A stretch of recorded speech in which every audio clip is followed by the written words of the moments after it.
রাজুর হাত থেকে পানি পইরা যাইবো তো।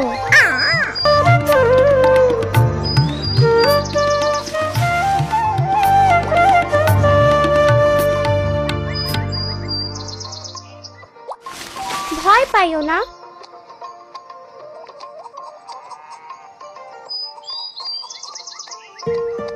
এই জন্যই মনো বাড়ি থেকে পালায় আসছে, তার বাবাই তারে মারছে। দেখো ওর হাতে কি বড় মায়ের দাগ। ওর বাবারে ব্যাপারটা জানাইতে হইব মিনা, তা না হইলে তারা ওরে নিয়ে খুব চিন্তা করব।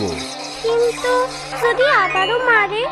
শোনো মিনা, কাল সকালে আমি একজন রে। আসো মানো, তুমি আমাকে লগে থাকবার পারো।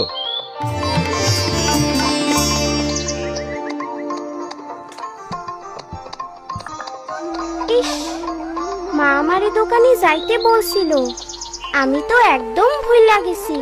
আমার বোন রুনু কোনো সময় মায়ের কাম ভুইলা যদি খেলতে যায়, তাইলে আমার মা ওরে ডাইল ঘুটনি দিয়ে এইভাবে মারে। কি সাংঘাতিক! মা আমাকে কখনো মারে না। মিনা, আমি দোকানে যাইতে ভুইলা গেছি মা।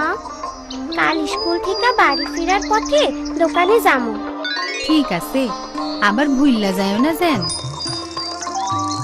আমি তোমারে বলছিলাম না, মা আমাকে কখনো বকে না।